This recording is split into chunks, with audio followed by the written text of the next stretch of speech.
बचाउनको लागि त्यस्तै चुनौतीहरूसँग सामना गर्दै लड्दै र भिड्दै त्यस ठाडी खोला राष्ट्रको रूपमा छोडेर जानुभयो। यो एउटा हामी पढ्ने बेलामा विद्यालयको परिवेशलाई हल्का स्मरण गराइदिनु हो। धमिराको गोलोको माटो खनेर गोबर खोजे गाउँ गाउँमा गाईको गोठहरूमा शुक्रबार मात्रै त्यो कार्यक्रम गर्थ्यौँ र हामी शुक्रबारको दिन रातमाटे गाउँको गएथ्यौँ र त्यस्तै लिपेर भन्नु पाउँदा मैले भन्ने कुराको सम्पूर्ण जड मैले यो विद्यालयबाट सानैदेखि नै म जुनसुकै कुरालाई पनि म गम्भीरसित सोच्थेँ र त्यही विद्यालयबाट लिएर म गएको थिएँ। खुड्किलो बनाउन म सफल भएँ। आदरणीय दाजुभाइ तथा दिदीबहिनीहरू, शैक्षिक संस्थाहरूको विद्यार्थी पनि भएँ। कतिपय शैक्षिक संस्थाहरूमा शिक्षक पनि भएँ।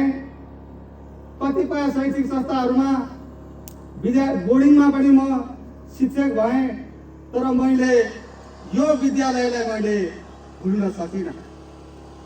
म ओछ्यानमा सुत्दा पनि चिन्तन मनन गर्छु ठाडी खोला र यो विद्यालय र यहाँका दाजुभाइ तथा दिदीबहिनीहरू सम्पूर्ण नरनाता हाम्रो मितेरी साइनाले गाँसिएको नरनाता हाम्रो परापूर्व कालदेखि चलिआएको हो र म उहाँहरूलाई धेरै स्मरण गर्न चाहन्छु। पदमबहादुर आलेज्यू स्वर्गवास हुनुभयो भन्ने कुरा मैले सुने।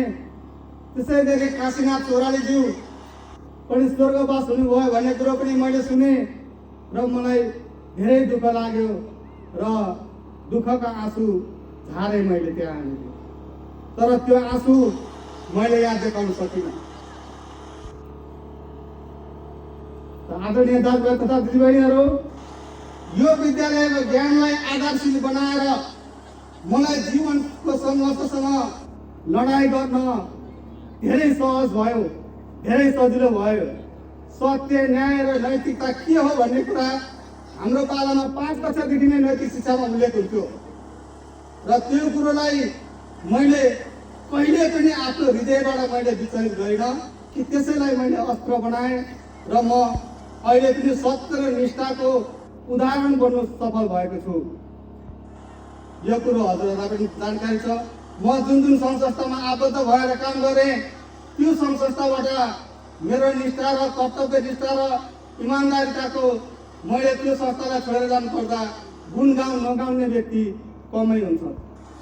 ताकि मलाई यो विद्यालयले दिएको त्यो उपहारलाई मैले चाहिँ आफ्नो जीवन जिउने आधारशिलामा परिणत गरेँ। त्यसैले यो विद्यालयपट्टिको माया ममता, यस ठाडी खोलापट्टिको माया ममता म कहिले पनि भुल्न सक्दिनँ। अन्तमा यो विद्यालयले अझ योभन्दा धेरै प्रगति गर्दै जाओस् र एउटा कुरो म के भन्न चाहन्छु भने आदरणीय अभिभावक योहरू, हजुरहरूले यो विद्यालयलाई अहिलेको भविष्यको आधारशिला तयार गर्दछ।